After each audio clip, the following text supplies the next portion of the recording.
Have you ever had that strange feeling when everything around you seems to be fine? The news says the economy is strong, the stock market looks stable, yet deep down, something just feels off. You walk down the street, you see help wanted signs everywhere. Restaurants, offices, even factories are still hiring. But then you talk to real people, your friends, your neighbors, and they say they've been sending out hundreds of resumes without getting a single call back. It's confusing, isn't it? How can both things be true at the same time? I've spent more than 2 decades studying the job market here in the US, and I can tell you this. What's happening right now is one of the strangest labor market shifts I've ever seen. It's not loud, it's not chaotic. It doesn't look like the 2008 crash or the 2020 shutdown. This one is quiet, almost invisible, like ice melting slowly beneath your feet. You don't notice it until the ground gives way. You see, on paper, the numbers look fine. Unemployment is manageable. Growth is resilient. But behind those statistics lies a much darker story. A story about how work itself, the very idea of what it means to have a job, is quietly breaking apart. A few months ago, I met a woman named Sarah, a marketing specialist with 15 years of experience. She used to lead a small team at a major company. After a round of layoffs, she found herself back on the job market for the first time in over a decade. She told me she applied for more than 200 positions. 200. She got 3 interviews, no offers.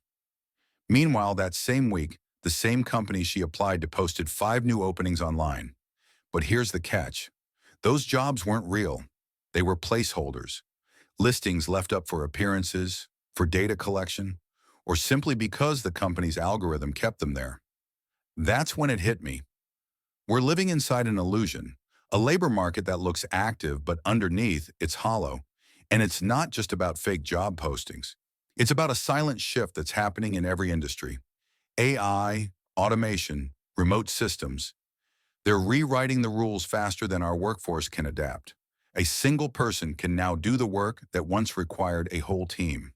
And while companies call it efficiency, for millions of workers, it feels like they're slowly disappearing from the picture. In economics, we used to talk about visible recessions, where the fall is sharp, loud, and undeniable. But this is something new.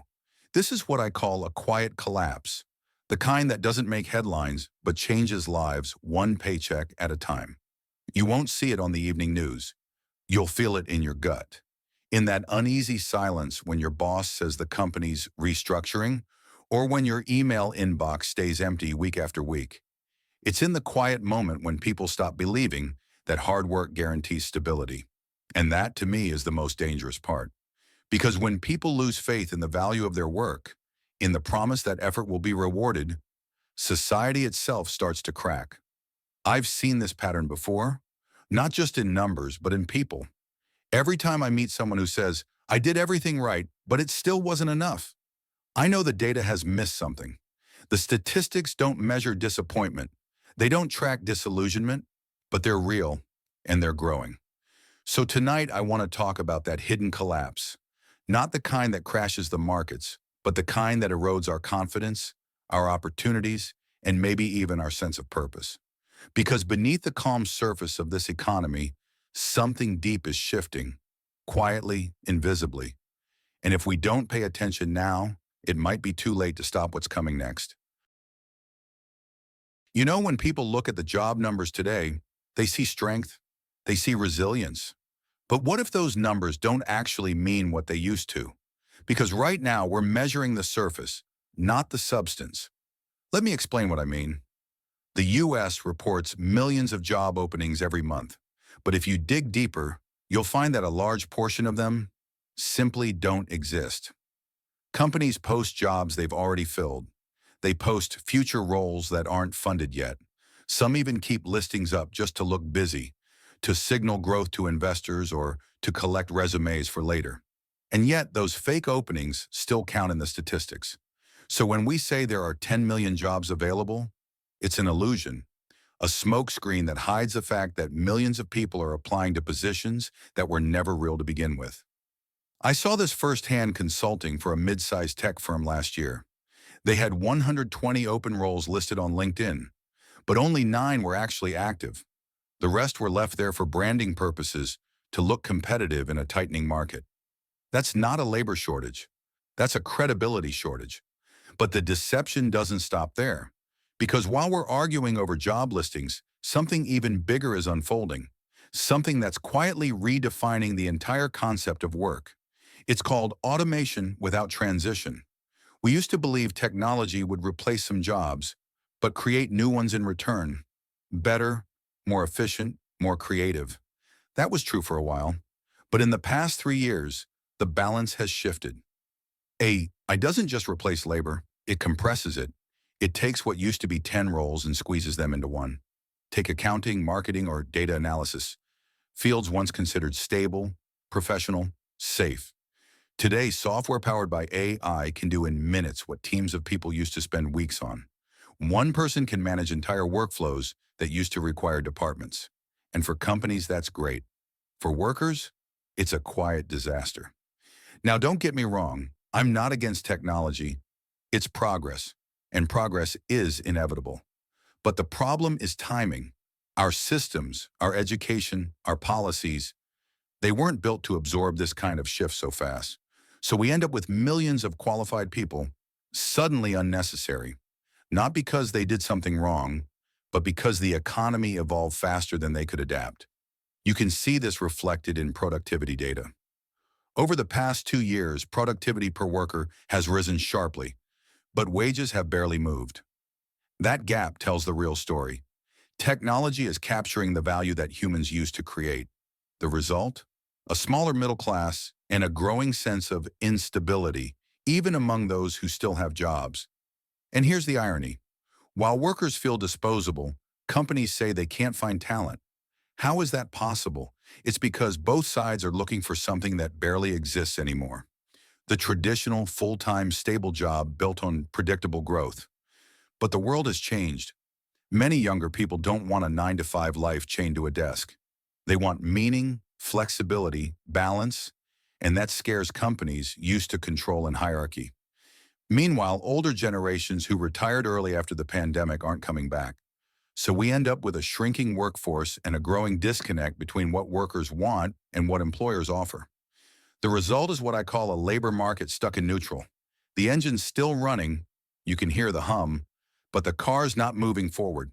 It burns energy, it makes noise, but it's going nowhere. And what's most worrying is the psychology behind it.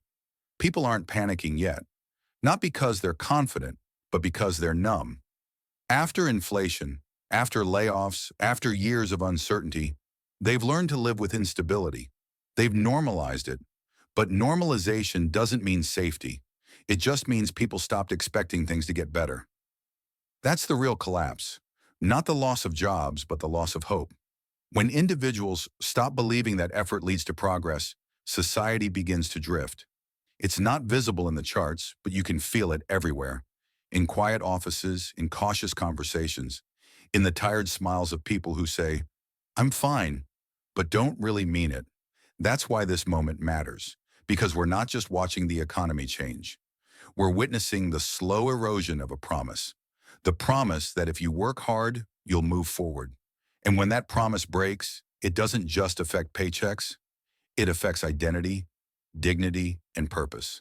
So if you're watching this right now and wondering why things feel so uncertain, even when the numbers look fine, it's not in your head. It's real. And it's happening quietly, right beneath the surface of what we call a strong economy.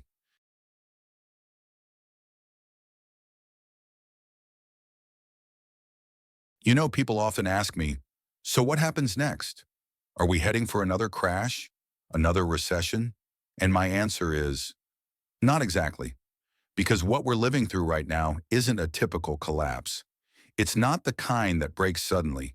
It's the kind that fades slowly, like a sunset that looks beautiful, even as the light disappears. That's what's happening to the job market. It's fading, quietly, gracefully, while we're still pretending everything's fine. See, every major economic shift in history starts the same way, with denial. People point to the numbers, to the reports, to the charts that still look stable, And they say, see, everything's okay until one day it isn't. But here's what I want you to understand. This time, the collapse isn't just financial, it's cultural, it's psychological. We're not just losing jobs, we're losing the shared belief that work gives life meaning. For decades, we've built our identities around what we do. Our worth has been measured by our productivity, our titles, our output. But as automation rises and stability fades, we're being forced to confront a deeper question. Who are we when the world no longer needs us to work the same way it used to? That question scares people, but it can also liberate us. Because maybe, just maybe, this silent collapse isn't only an ending. Maybe it's an invitation to rebuild something better. Think about it. Every revolution in human history, the industrial, the digital, the technological, has destroyed old systems. Yes, but it's also opened doors we couldn't see before.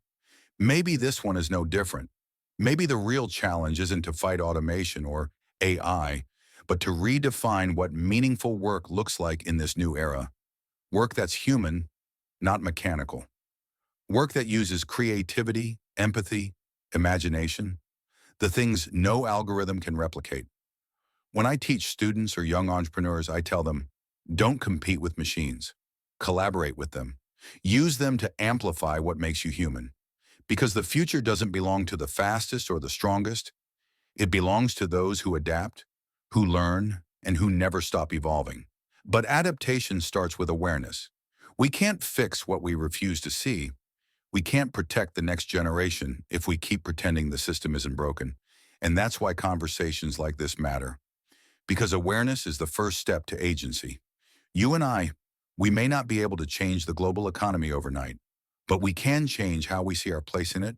We can choose to question, to learn, to innovate, instead of waiting for old promises to return. Because they won't. The era of guaranteed stability is gone, but the era of possibility, that's just beginning. So if you've been feeling uncertain lately, if you've been doubting your value, wondering where you fit in, remember this: you are not invisible. You are not obsolete. You are evolving, along with the rest of the world. The job market may be collapsing in silence, but human potential has never been louder.